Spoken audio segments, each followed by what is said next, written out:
Vamos começar então? Vou pedir que a Dalene faça uma oração para a gente começar. Nós te agradecemos, Senhor, por este momento que temos privilegiado e que tem sido tão querido por todos nós. Nós pedimos neste momento a tua bênção, a tua inspiração sobre o Luiz que vai nos dirigir e cada uma de nós nas suas preocupações, nos seus sonhos e desejos para uma situação melhor para todas as pessoas. Que essa lição também nos ajude a encontrar novos jeitos de expressar esse nosso desejo. Abençoa, Senhor, cada um e cada uma nos momentos que tem sentido, nas suas histórias de vida, para que a gente possa também, fortalecidos pela fraternidade que esse grupo gera, testemunharmos sempre. Abençoa a nossa igreja nesse dia nessa semana que temos comemorado o aniversário, para que ela também continue a ser uma voz profética na nossa cidade. Que a gente descubra maneiras de expressar isso também, Senhor. Em nome de Jesus, amém. Amém.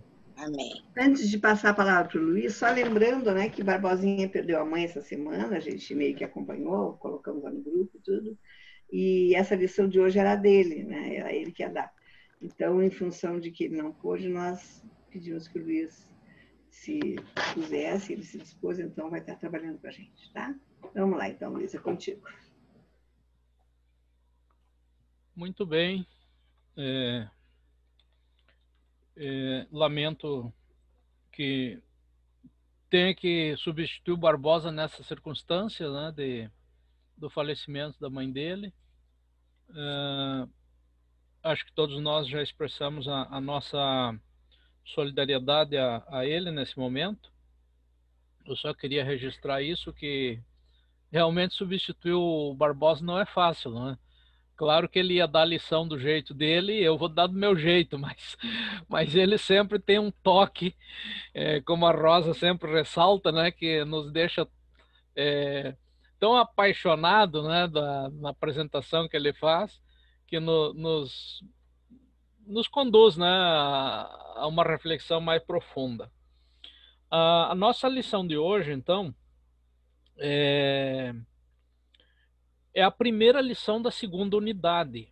A unidade 2 é a unidade Viver com Sabedoria, e o próprio título da nossa lição é esse, Viver com Sabedoria. Só recordando que a unidade 1, nós tivemos 6 lições e passamos pelo tema geral Viver com Fé. Crer e viver com fé, fé, intimidade e oração, fé na palavra, força para a vida, crer, servir e cuidar, fé, experiência e esperança, e a última de domingo passado, que foi viver com fé e razão, que o professor Edivaldo nos conduziu nessa lição. Então agora nós estamos entrando, das 3 unidades dessa revista, nós estamos entrando na segunda unidade, que vai nos conduzir a também uma série de lições tratando do tema da sabedoria. A primeira, então, como viver com sabedoria, ou viver com sabedoria. O objetivo dessa lição de hoje é refletir sobre o conceito de sabedoria na Bíblia, reafirmar a sua importância e o seu valor para a vida e o exercício da nossa fé. Então, este é o objetivo fundamental da nossa lição de hoje. E ela está baseada no livro dos Provérbios, no capítulo 1, aliás, é o capítulo inteiro, é um texto longo. Vamos compartilhar aqui a tela para que vocês tenham oportunidade de acompanhar esse texto. Estão vendo aí? Ok, né? Provérbios 1, então, de 1 a 33. Provérbios de Salomão, filho de Davi, o rei de Israel, para aprender a sabedoria e o ensino, para entender as palavras de inteligência, para obter o ensino do bom proceder, a justiça, o juízo e a equidade, para dar aos simples prudência e aos jovens conhecimento e bom siso. Ouça o sábio a crença em prudência, e o instruído adquira habilidade. Para entender provérbios e parábolas, as palavras e enigmas dos sábios. O temor do Senhor é o princípio do saber, mas os loucos desprezam a sabedoria e o ensino. Filho meu, ouve o ensino do teu pai e não deixes a instrução da tua mãe, porque serão diadema de graça para a tua cabeça e colares para o teu pescoço.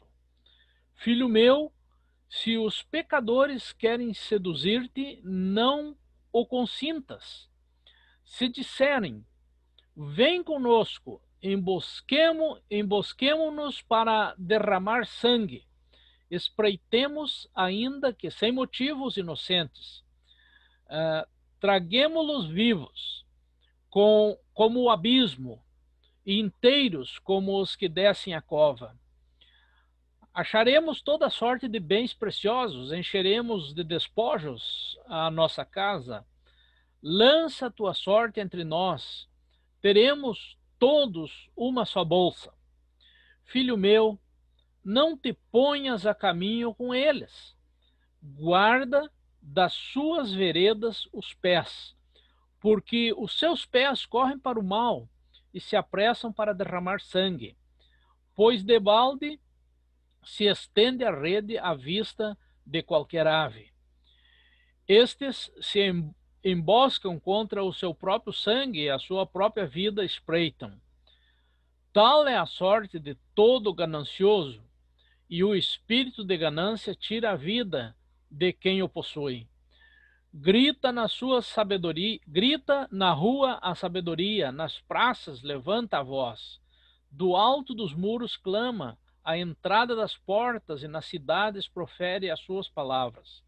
Até quando, honestos, amareis a necessidade, e vós, escarnecedores, desejareis o escárnio, e vós, loucos, aborrecereis o conhecimento? Atentai para a minha repreensão, eis que derramarei copiosamente para vós outros o meu espírito, e vos farei saber as minhas palavras. Mas, porque clamei e vós recusastes, porque estendi a mão e não houve quem atendesse, antes rejeitaste todo o meu conselho e não quiseste a minha repreensão, também eu rirei da vossa desventura, e em vindo o vosso terror eu zombarei. Em vindo o vosso terror como a tempestade, em vinda a vossa perdição como o redemoinho, quando vós chegar o aperto e a angústia, então me invocarão, mas eu não responderei. Procurar-me-ão, porém não me hão de achar, porquanto aborrecem o conhecimento e não aborreceram o conhecimento e não preferiram o temor do Senhor. Não quiseram o meu conselho e desprezaram toda a minha repreensão.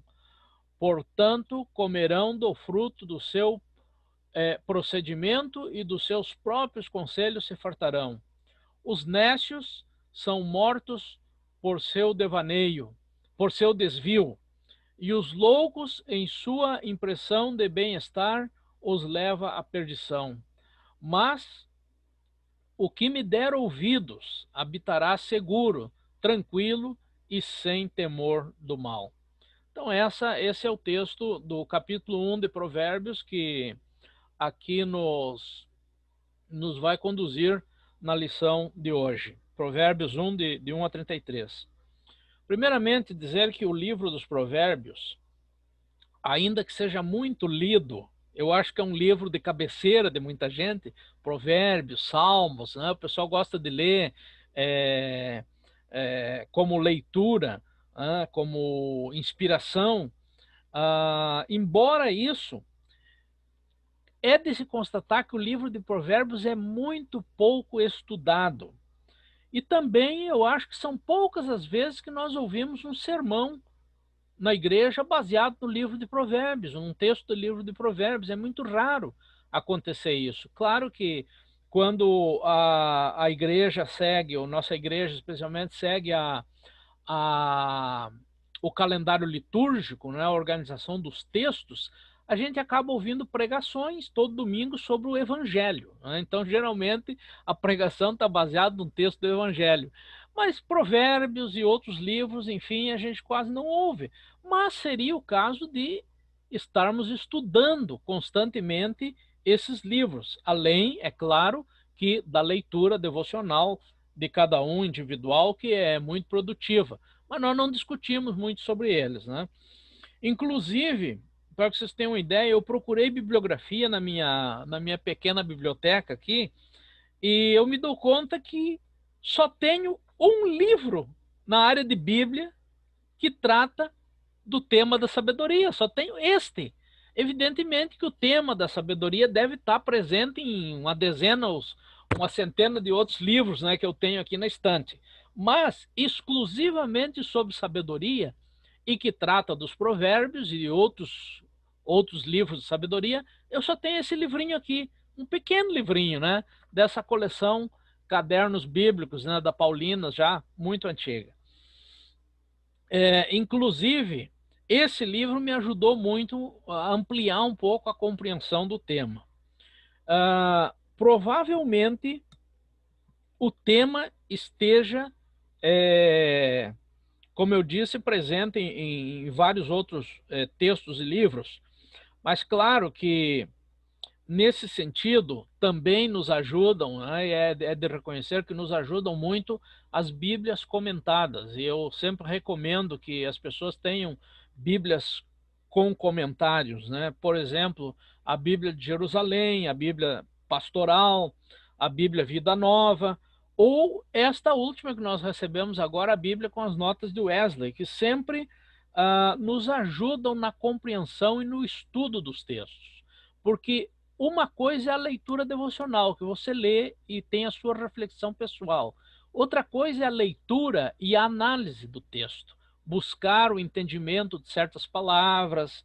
Eu, por exemplo, estava lendo esse texto e me deparei com a palavra siso, né? O que é isso, siso? Será que é o dente siso? O que é? Então eu fui descobrir no dicionário o que significava essa palavra siso, né? O tino, o tirocínio, né? Mas é uma coisa da versão que eu li, né? Da revista atualizada. Tem versões mais modernas, que as palavras já vêm mais assim, deglutíveis para a gente, né? Porque são palavras mais do nosso dia a dia. Qual a diferença? Essa é uma pergunta que a nossa lição nos levanta, né? Qual a diferença entre informação, entre conhecimento e entre sabedoria? Qual a diferença dessas três, informação, conhecimento e sabedoria? Vocês podem abrir o microfone aí, quem quiser dar um pitaco, né? O que acha que é a diferença? O que é para você informação? O que é conhecimento? Ou o que é sabedoria? Quem gostaria de falar? Rosa, abriu o microfone aí. Vamos lá. Não era para falar, se mandasse todo mundo abrir também. Não, todo mundo pode abrir quem quiser falar. Eu acho que a gente tem muita clareza, né, de que, assim, é um conceito comum pensar que informação é essa... Deixa eu voltar aqui para a tua pergunta, né? Informação, conhecimento e sabedoria. Qual é a...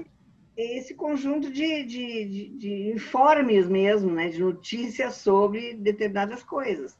E que conhecimento já é um elemento mais elaborado, e que a sabedoria, na verdade, é a aplicabilidade dessa informação com conhecimento e com assim, sabedoria de causa, vamos dizer assim, como aplicar isso em algumas... De forma popular, um pouco isso, né, que a gente meio que aprende. O problema é saber de onde que vem o critério para a sabedoria. Eu acho que essa que é a grande pergunta, né? Mas alguém gostaria de dizer alguma coisa sobre essas três palavras? informação, conhecimento e sabedoria?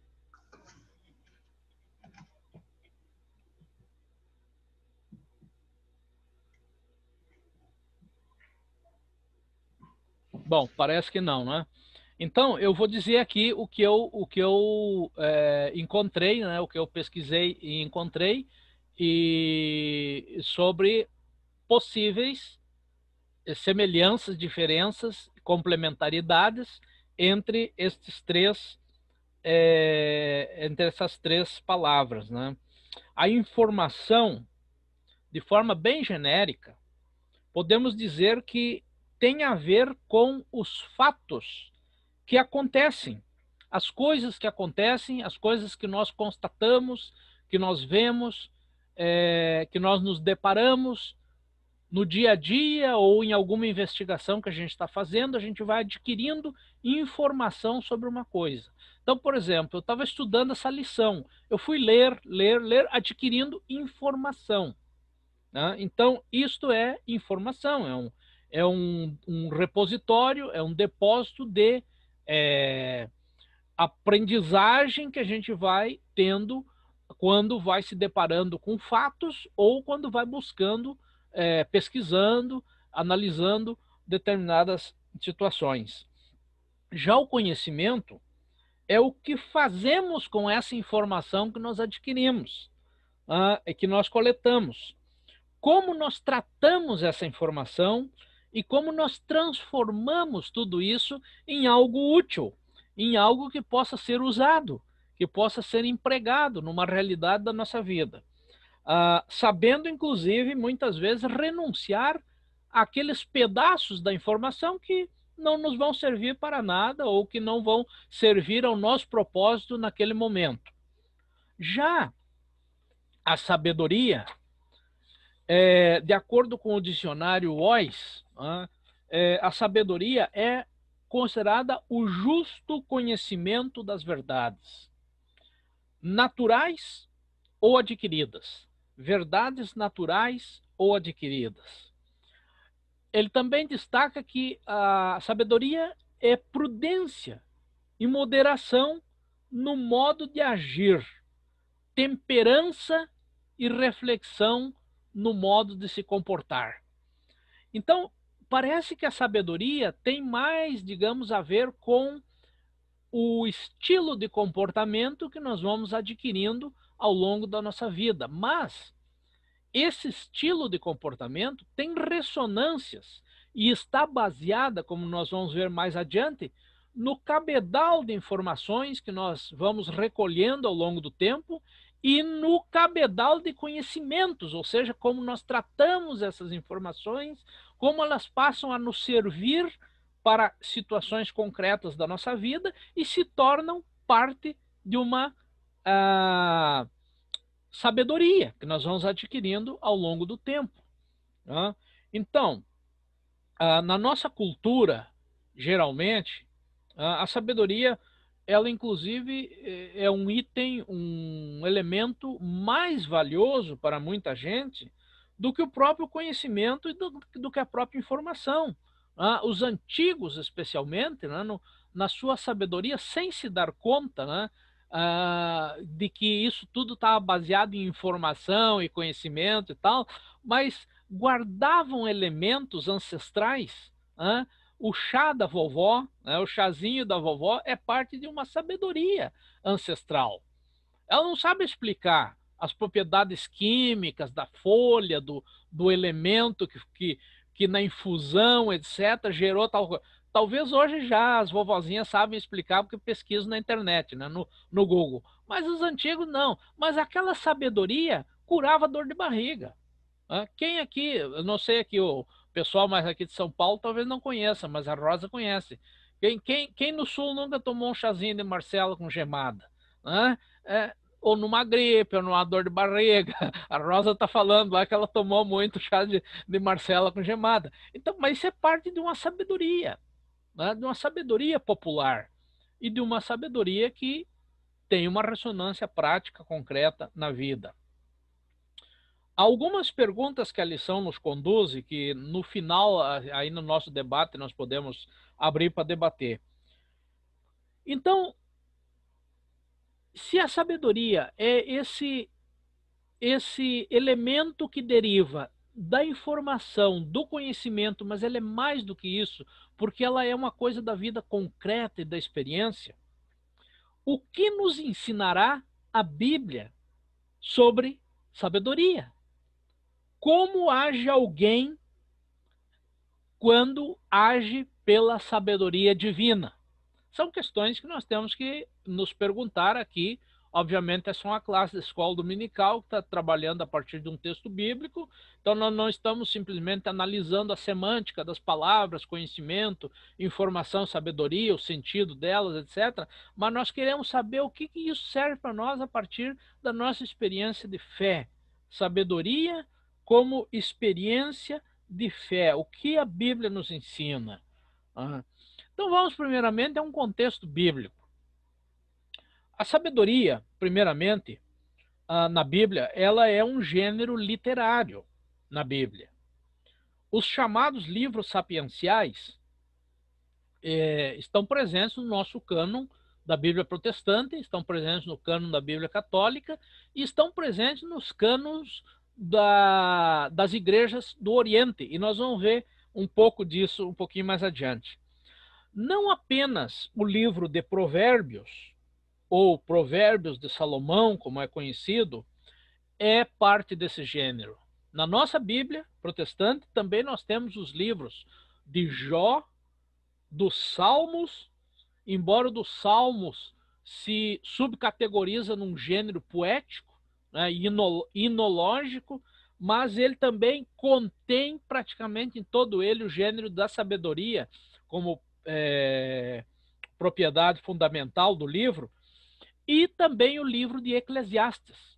Né? Quem nunca leu aquele célebre texto do livro de Eclesiastes, há tempo para tudo, tempo de nascer, tempo de morrer, é parte da sabedoria. Né? E, finalmente, também transitando aí entre os gêneros poético e de sabedoria, o livro de Cantares de Salomão. Também é um livro que contém muito da sabedoria popular hebraica. Esse gênero sabedoria, ou gênero proverbial, era um gênero muito comum nos povos do Oriente Antigo. E deriva para Israel, deriva para os hebreus, também de outros povos. E muito antes dos hebreus, muito antes dos israelitas, já existe literatura sapiencial, da qual eles bebem também. Antes mesmo de ser literatura, esse gênero é muito interessante, porque ele é um gênero do falar e do ouvir. Quem nunca ouviu um provérbio? A gente está o tempo todo dizendo provérbios. Nós, os gaúchos, né, dizemos muitos provérbios, né? Provérbios assim meio chulos, né? Por exemplo, grosso que nem dedo destroncado, né? Mais apertado do que sapato de padre. E aí, por aí vai, né? E tem muitos assim. Então, isso são provérbios populares, que vai dizendo de boca em boca, de ouvido em ouvido. Assim começa o gênero no Antigo Oriente. Os egípcios, por exemplo, com o célebre texto Ensinos para o Vizir Ptah-hotep, que é um livro de 2450 a.C., 2450 anos antes de Cristo, ou os Ensinos para o rei Meri-Cararé, que é aproximadamente de 2200 a.C. Ainda a sabedoria de Amenemopet, que foi um dos reis egípcios, né? Dos faraós egípcios, de aproximadamente 1200 a.C. Este, especialmente, a sabedoria de Amenemopet. É muito similar o texto, eu não li, mas é o que dizem os estudiosos, né? O texto desse livro, de 1200 a.C., é muito similar aos ao que está escrito em Provérbios 22, de 17 até o capítulo 24, versículo 22. Foi quase que um plágio, vamos dizer assim, nas palavras modernas de hoje, né? Mas também os mesopotâmios, os babilônios, os assírios têm seus textos proverbiais, como o Nippur dos assírios, ou os ensinamentos de Aquir, conselheiro de Senaqueribe, que é um texto de 700 a.C. Os fenícios também. As descobertas em Ugarite têm mostrado uma relação muito próxima entre a sabedoria fenícia e a sabedoria hebraica, especialmente em relação ao estilo, a métrica do texto. É idêntica dos fenícios e dos livros derivados dos hebreus, né, como Provérbios, por exemplo. A métrica é muito semelhante. Muitas das formas incomuns de palavras raras na literatura da sabedoria bíblica são hoje compreensíveis para nós a partir das descobertas arqueológicas, né, feitas em Rachamara ou o Ugarite. Cantares de Salomão, por exemplo, é muitíssimo parecido com as canções de casamento fenícias, as chamadas Vapsas, escritas em aproximadamente 600 a.C. Mesmo na Canaã pré-israelita, o território de Edom, que foi um território conquistado pelos hebreus, né, em Canaã, conforme revelou o arqueólogo e linguista e biblista William Albright, foram encontrados aí muitas similaridades entre a literatura edomita e a sabedoria cananeia, hebraica. Ou seja, os hebreus beberam dessas fontes. Muitas vezes as mesmas palavras aparecem como palavras pares, né, que é um estilo, né, as palavras pares, ou a presença do chamado quiasmo. Né? Alguns de vocês já devem lembrar, né, do que significa o quiasmo, né? Aquela figura de linguagem onde os elementos da frase ou das frases são dispostos de forma cruzada, onde a segunda linha repete a primeira de forma invertida. Um exemplo pode ser o Salmo 51, versículo 1. Compadece de mim, ó Deus, segundo a tua benignidade, e segundo a multidão das tuas misericórdias, apaga as minhas transgressões. Isso é um quiasmo. Então, esse gênero do quiasmo está muito presente na literatura anterior à literatura bíblica e na literatura sapiencial bíblica. 1 Pedro também, para que vejam que também no Novo Testamento aparece isso. 1 Pedro 1, 24. Porque toda a carne é como erva, e toda a glória do homem como a flor da erva. Secou-se a erva e caiu a sua flor.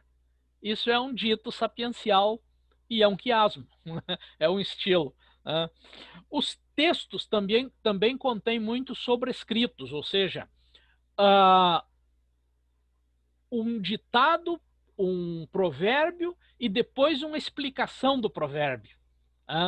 Que muitas vezes a explicação do provérbio é outro provérbio. Então, isso são gêneros que contêm textos sobrescritos. E também, evidentemente, contém muita do que se chama notação musical. Essa forma leve, né, meio dançada do texto. Dá lá e dá cá, né? Vai nesse balanço o texto. É muito interessante. Alguns exemplos de escritos de sabedoria semítica, mas não israelita, são, por exemplo, o livro de Jó, que é um livro edomita, né? Jó não é o Jó da Bíblia, é outro. Jó de Edom, é um outro livro. Depois temos Agur de Massá, Lemuel de Massá, são livros semíticos daí da região de Canaã, mas dos povos de Edom, e que são livros sapienciais. Agora, no cânon da nossa Bíblia e das Bíblias que hoje circulam seja ela protestante, católica ou nos cânones das igrejas do Oriente, que também são diferentes, existem muitos livros sapienciais. Voltando ao que nós já dissemos antes, né? Nos livros do cânon protestante, Jó, Salmos, Provérbios, Eclesiastes e Cantares, mas também muitos outros textos esparramados em qualquer um dos livros da Bíblia. Vai estar presente a sabedoria. No livro dos profetas, você vai encontrar lá ditos de sabedoria. Na boca de Jesus, nos ditos de Jesus, existem muitos ditados sapienciais. Mas também no cânon católico romano, que está muito acessível para nós, porque nós podemos comprar uma Bíblia da tradição católica romana e podemos ler esses livros. Não é pecado ler esses livros, aliás, é importante para ampliar o nosso cabedal de conhecimento. Então, existem ali outros livros sapienciais. Além destes já mencionados que estão na nossa Bíblia, na Bíblia Católica está o Eclesiástico, ou Sirácida, ou ainda Sabedoria de Ben Siraque, está o livro da Sabedoria de Salomão, e também certas passagens do livro de Tobias, que é considerado um livro do gênero histórico, mas tem muito de sabedoria no livro de Tobias. O livro de Sirácida, por exemplo, o capítulo 50, ele vai de 1 a 51 na Bíblia. Mas existe ainda um capítulo mais, o 52, que embora não está na Bíblia, aparece em certas tradições de missa medieval da Igreja Católica. Mais um capítulo para esse livro de Sirácida. Os diferentes cânons das Bíblias do cristianismo oriental, como, por exemplo, o ortodoxo grego e outros, além dos livros que nós já mencionamos que estão na nossa Bíblia, aparecem também outros livros de sabedoria. Aparecem, por exemplo, os Salmos de 151 a 155, que nós não temos na nossa Bíblia. Aparecem os Salmos de Salomão, na tradição ortodoxa síria e na igreja síria do Oriente. E um segundo livro de Provérbios também aparece na Bíblia de tradição ortodoxa etíope. Tá? Um Provérbios 2. Então, para que vocês vejam que esse gênero literário sapiencial aparece de muitas formas e é derivado de toda essa sabedoria do Oriente Antigo desde tempos imemoriais, livros que têm 2.500 anos antes de Cristo. Já estava ali presente o gênero e vai se aprimorando e vem para a nossa Bíblia.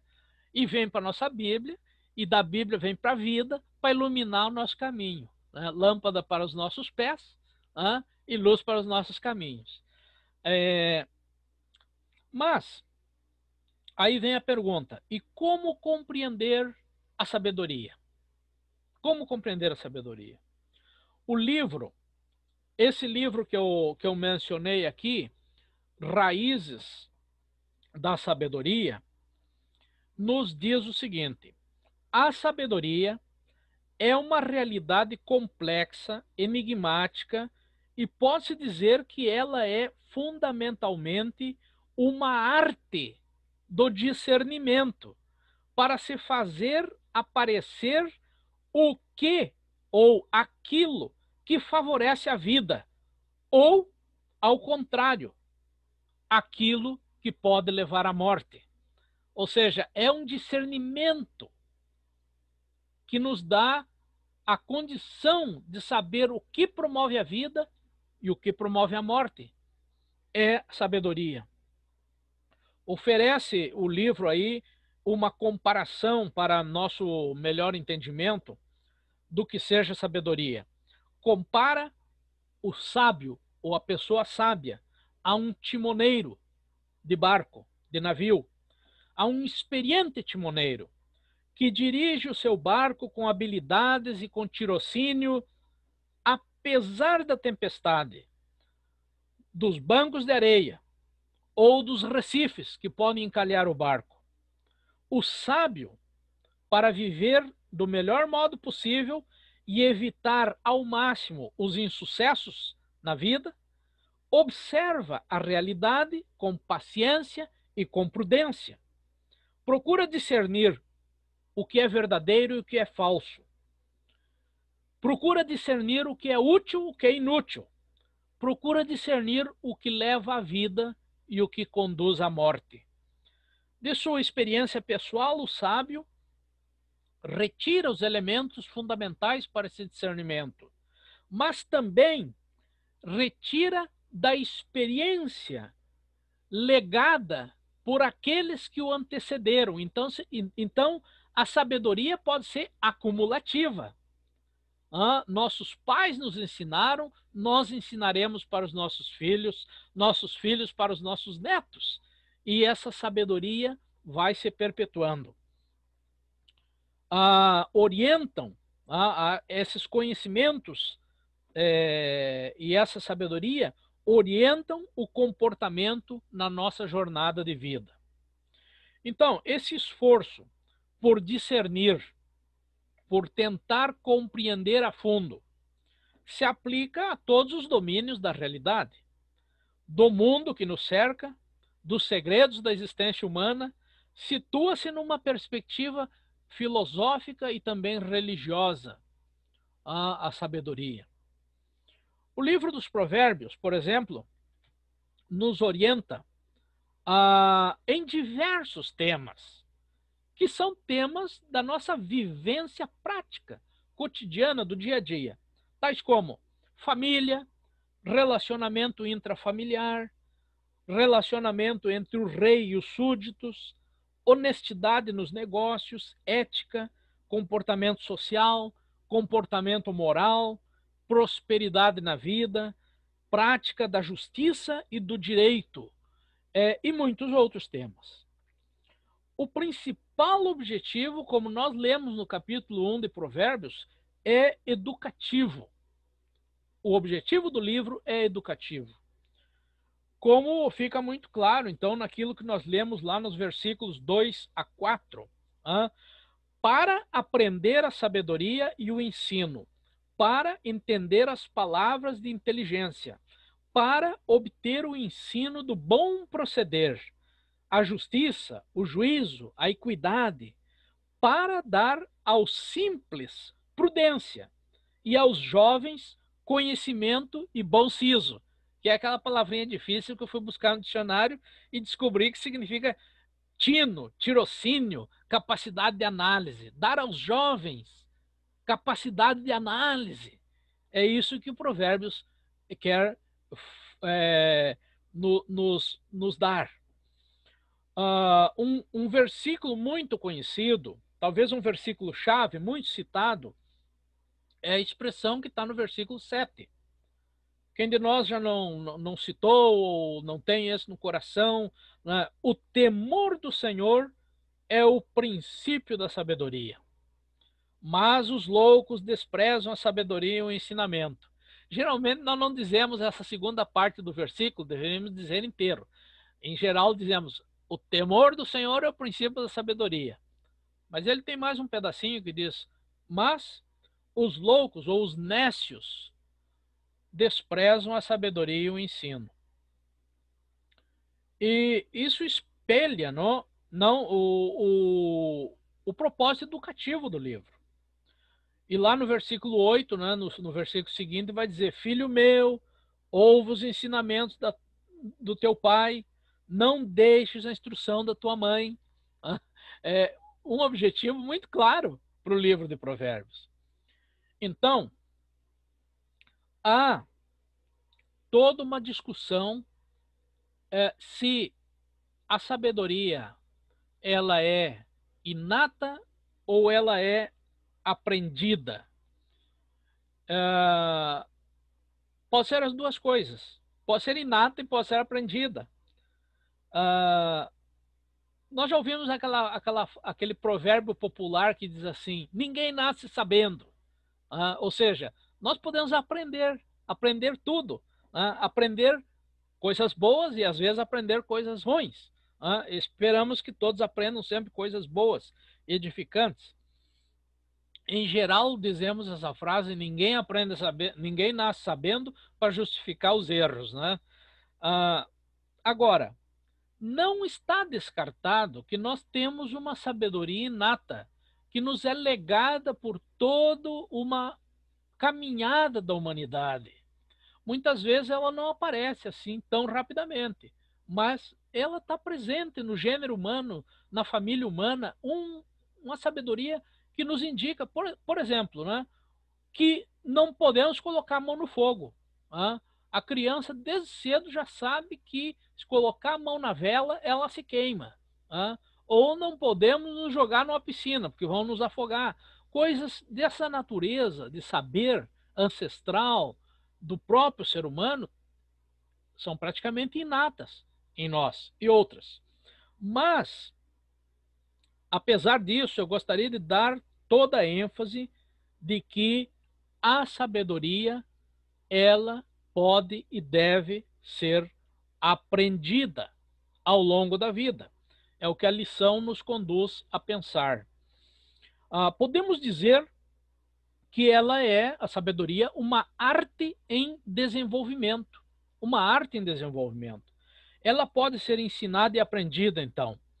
A nossa lição menciona o seguinte: o ensino é uma ferramenta que pode gerar conhecimentos necessários para a vida, que, somados à experiência, gera em nós sabedoria.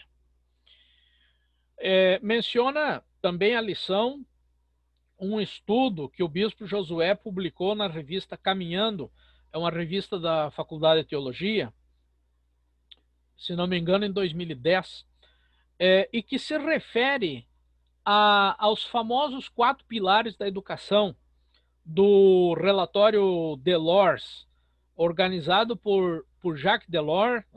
Quem é da área de educação sabe muito bem sobre isso.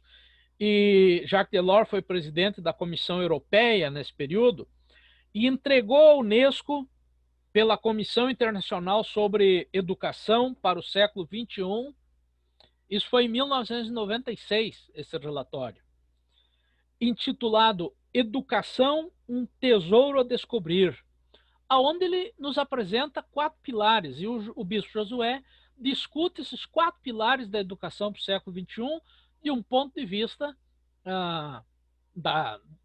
do cristianismo, da igreja, e do que pode nos servir na nossa construção de sabedoria cristã.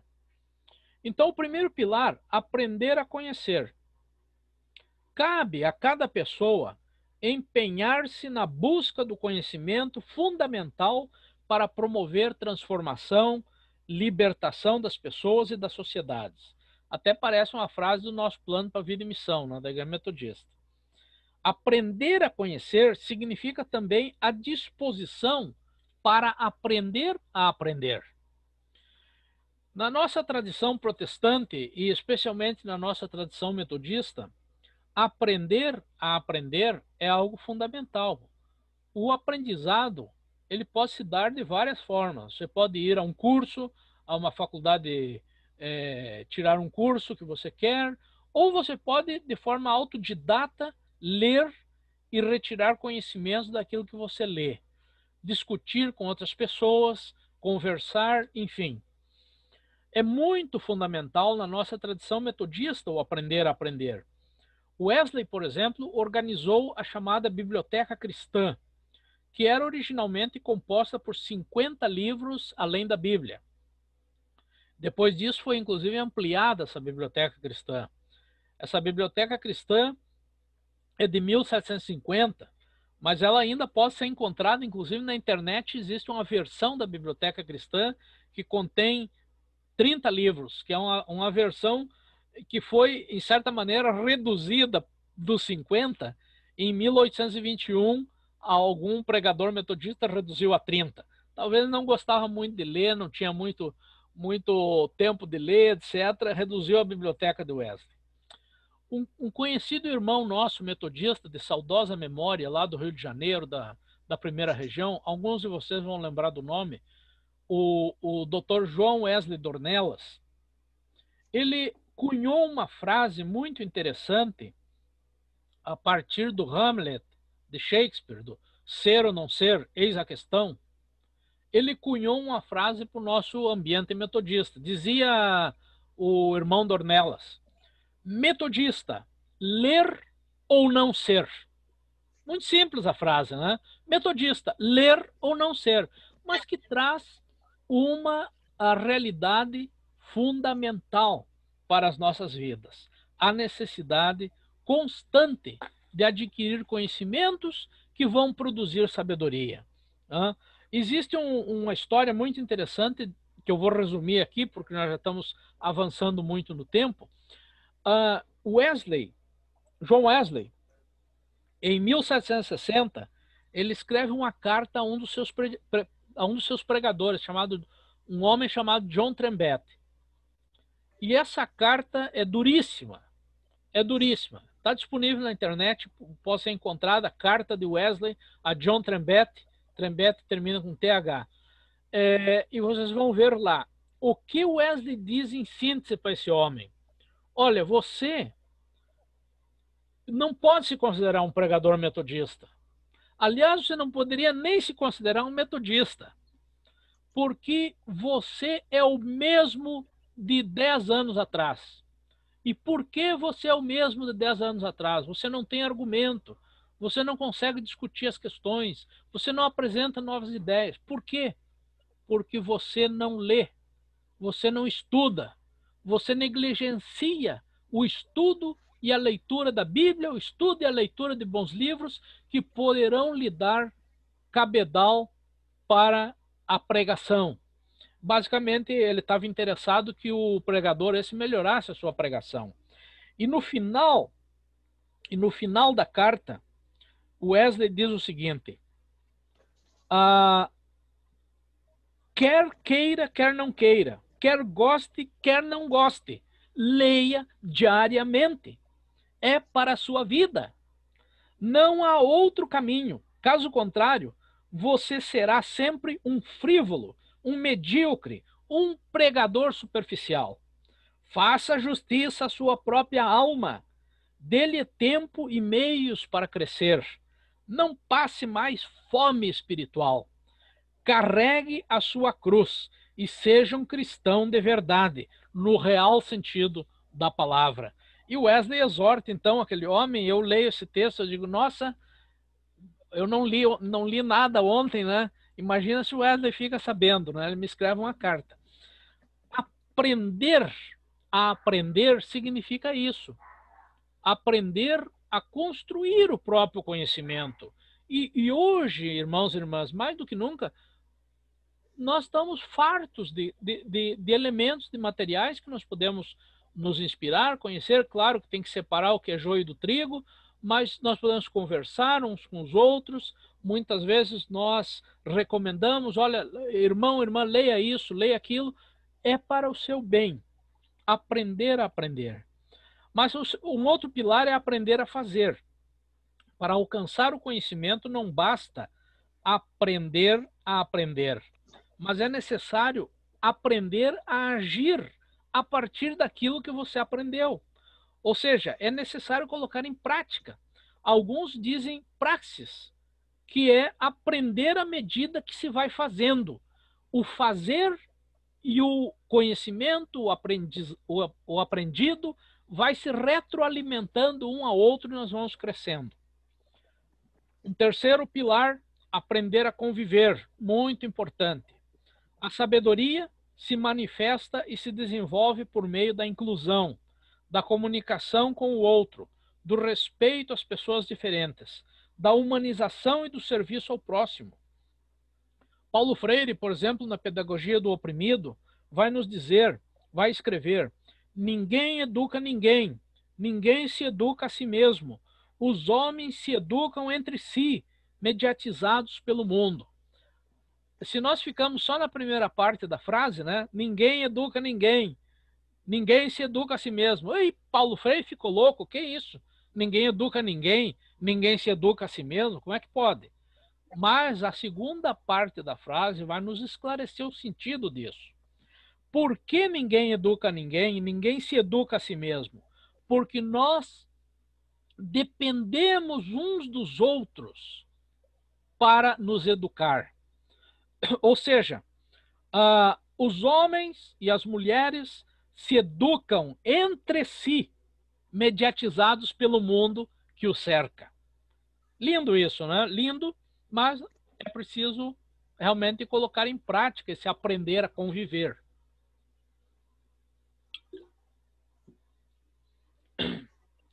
Há um filósofo de origem judaica, que também é bem conhecido de todos nós, chamado Martin Buber, que ele, no seu livro Eu e Tu, é o título do livro, ele vai mencionar que nós não existimos se não for em relação ao outro. O eu sem o tu não existe. Ou seja, o melhor meio para se aprender é no conjunto, é entre nós. Por isso nós fazemos a escola dominical, nós vamos aprendendo, adquirindo conhecimentos, informação e transformando isso em sabedoria para a vida. E por último, aprender a ser.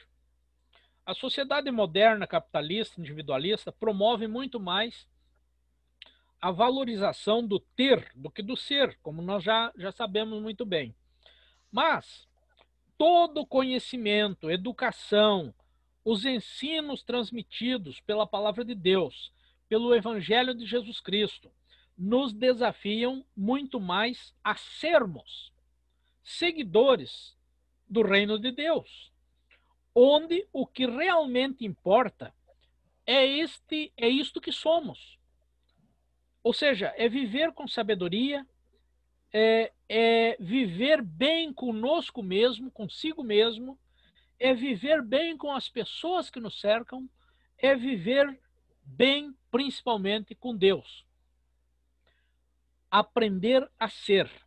Vocês devem lembrar daquele diálogo de Jesus com um homem lá no capítulo 12 de Lucas, onde o homem dizia que tinha tudo, que estava muito rico, que encheria os seus celeiros e que depois de acumular tanto, de encher os seus celeiros, ele diria para si mesmo: tens em depósito muitos bens para muitos anos, agora descansa, come, bebe, regala-te, porque você tem, porque eu tenho.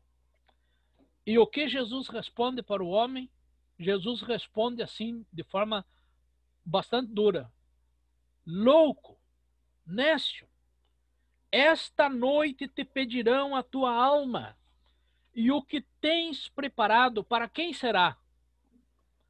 Assim é o que entesoura para si mesmo, e não é rico para o reino de Deus. Lucas 12, 20 e 21. Em outro texto, Jesus vai dizer que neste mundo, na terra, né, os ladrões escavam e roubam, a traça corta e corrói, a ferrugem corrói. Essas coisas materiais, elas vêm e vão. O importante é aquilo que nós estamos acumulando na nossa alma, no nosso coração, na nossa sabedoria para a vida. Isto é o mais importante do ponto de vista do Evangelho, do ponto de vista da teologia do Reino de Deus. Então, apenas queria mais uma vez recalcar essa ideia. A sabedoria pode e deve ser aprendida ao longo da vida, acumulando o melhor que nós podemos acumular para nos tornarmos cada vez pessoas melhores em termos qualitativos da vida, conosco mesmo, com os outros e com o nosso Deus. Agora, por último, algo muito importante que nós não poderíamos deixar de mencionar aqui. A lição menciona, e quando nós vamos pensar em sabedoria bíblica, nós vamos nos deparar com esse tema: o conceito-chave de temor do Senhor. Sabedoria como temor do Senhor. É um conceito muito presente no Antigo Testamento e também no Novo Testamento. Temor do Senhor aqui não se confunde com ter medo. É diferente. no português, a palavra temor pode adquirir essa conotação mais negativa, mais pejorativa. O problema é que a palavra hebraica, hirhar, é a palavra hebraica para temor, é uma palavra de difícil tradução para as línguas ocidentais. É difícil traduzir em uma só palavra, uma vez que ela encerra em si mais do que uma palavra, ela encerra em si um conceito que precisa ser, em certo sentido, explicado e compreendido. Embora o termo hebraico também pode ser empregado para uma certa classe de temor, no sentido de medo, de receio, né, de preocupação, ela vai, na maioria dos textos bíblicos, muito além disso e diferente disso. Um exemplo de como a palavra é empregada também no sentido de medo é o episódio do encontro de José com Esaú. Aliás, de Jacó com Esaú. Né? Jacó, quando vai se encontrar com Esaú, diz o texto bíblico que temeu. Temeu quando se preparava para encontrar com seu irmão Esaú, mas ele temeu realmente no sentido de ter medo, porque ele não sabia como é que Esaú ia reagir, né? E podia reagir, inclusive, violentamente, porque a situação dos irmãos, que vocês conhecem na Bíblia, foi uma situação bastante complicada. Né? Então, aí ela é empregada no sentido de ter medo, mas na grande maioria dos textos, a palavra hebraica é empregada em outro sentido. Temor do Senhor, geralmente, comumente, significa respeito, reverência, reconhecimento da superioridade, reconhecimento da transcendência. Também expressa o reconhecimento da autoridade de uma pessoa de posição mais elevada, de alguém que deve ser considerado com muita deferência e deve ser muito respeitado. Temor do Senhor, então, significa isso. No sentido que nós estamos querendo discutir aqui, que é sabedoria como temor do Senhor, essa palavra ou esse conceito está intimamente relacionado com outro que é o de confiança. Confiança. Pois podemos respeitar e reverenciar verdadeiramente a Deus quando nós cremos e confiamos que Ele, de fato, é tudo o que a sua palavra, a Bíblia, diz sobre Ele. E eu quero deixar o espaço também para todo mundo conversar sobre esse tema. É isso que eu queria apresentar para vocês. Eu sei que foi um pouco longo. Depois eu posso, inclusive, enviar isso que eu tenho tudo escrito. Tá bom? Obrigado aí, Rosa. Pode abrir o microfone.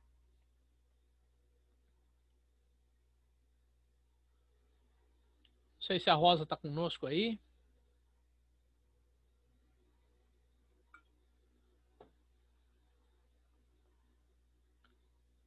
Parece que a Rosa não está conosco, não está nos ouvindo.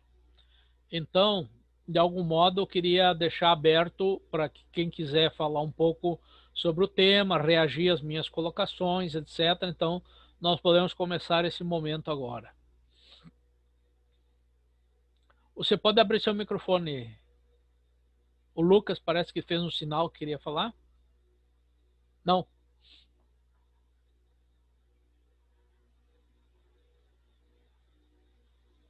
Estamos sem a coordenação da nossa querida Rosa.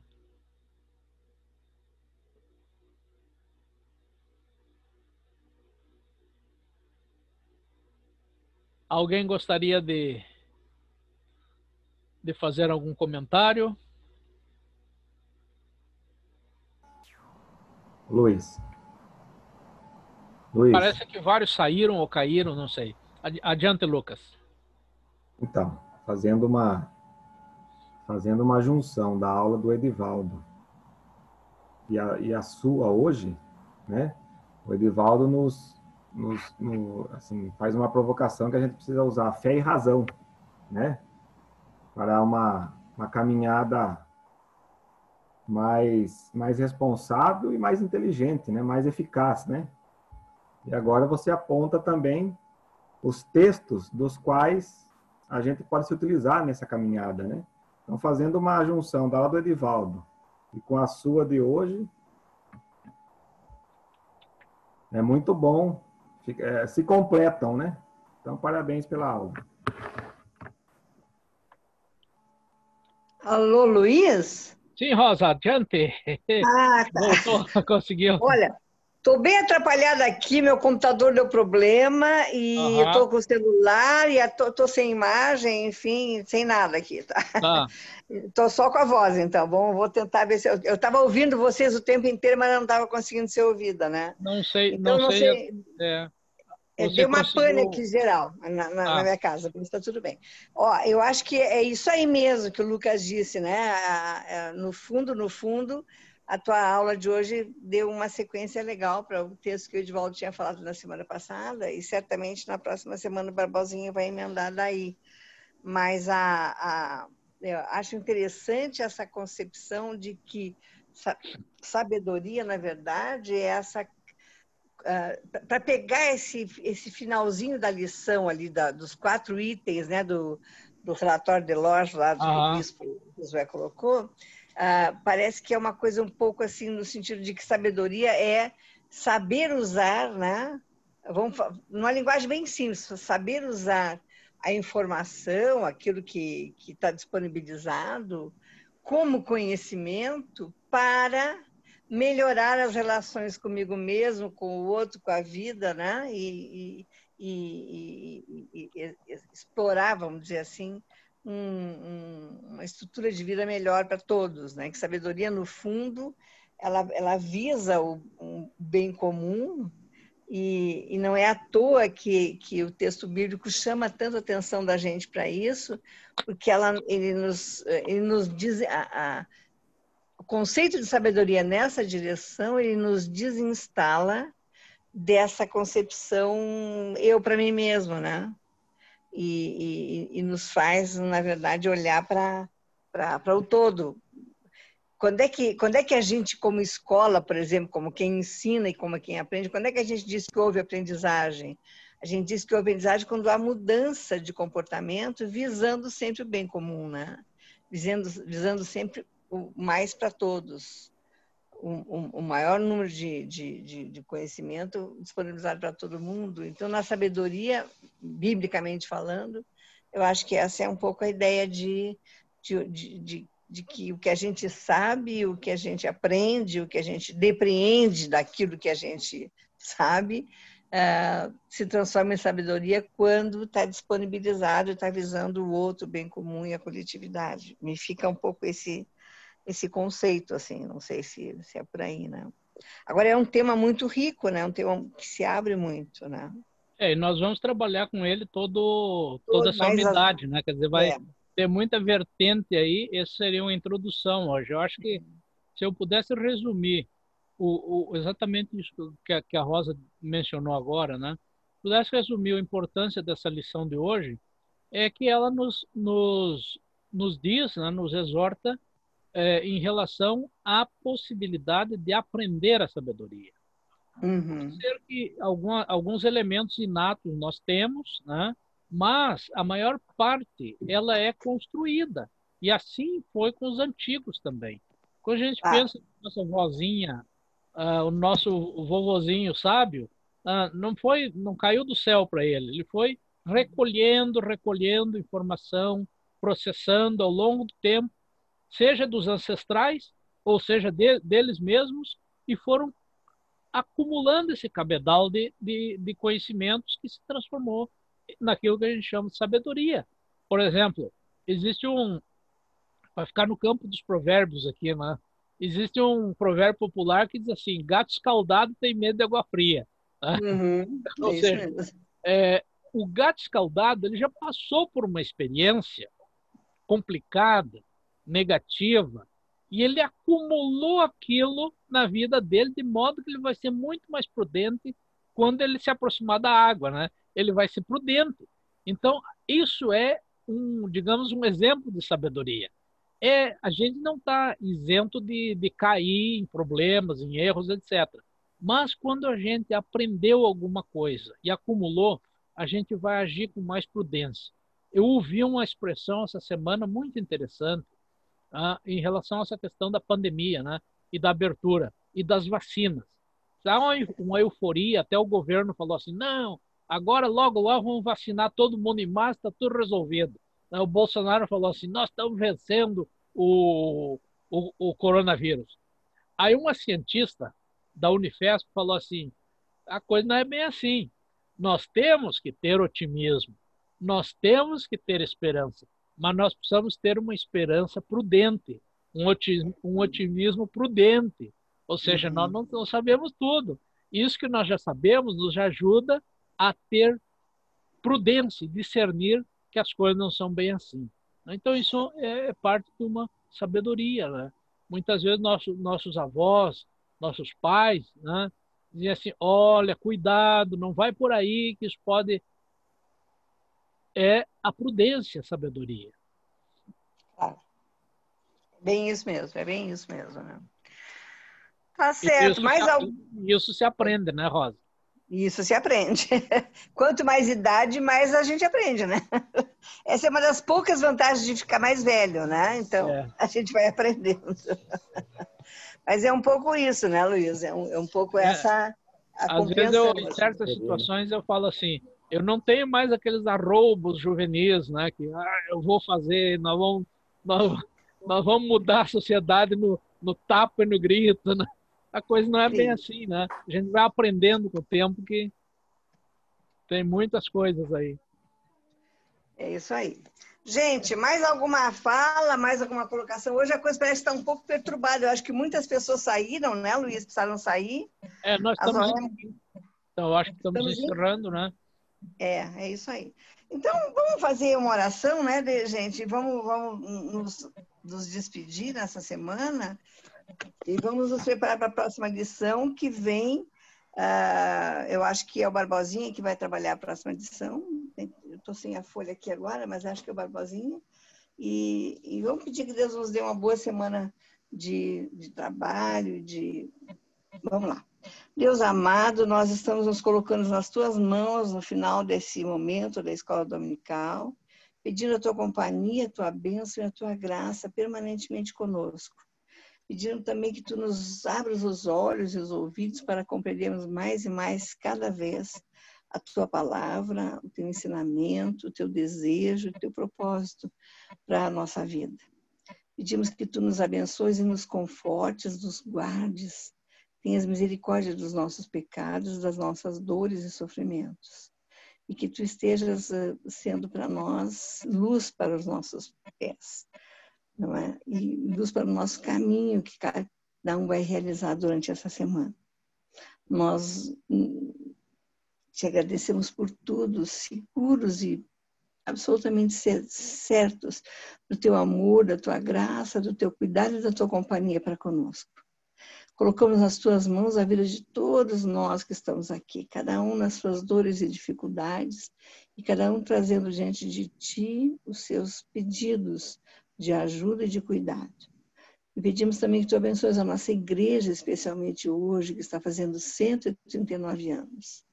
Mais do que nunca, Senhor, nós te pedimos que tu nos ajudes a honrar esses 139 anos de história, e que tu nos ajudes a compreender que cada um de nós tem um papel no espaço dessa comunidade que se afirma cada vez mais. Que tu nos dês o privilégio de poder honrar o teu nome e realizar o teu trabalho. Nós oramos agradecidos, colocando nas tuas mãos também a vida do pastor e da pastora de nossa comunidade. O Colégio Piracicabano, que também faz 139 anos, que tu nos ajudes a honrar aqueles propósitos iniciais para os quais essas instituições foram criadas. Nós oramos agradecidos no nome de Jesus. Amém. Amém. Amém. Então, queridos, uma boa semana para todos, não é? Olha, Luiz. Grande abraço aí para todos. Tá bom, tudo bem. Abraço, gente.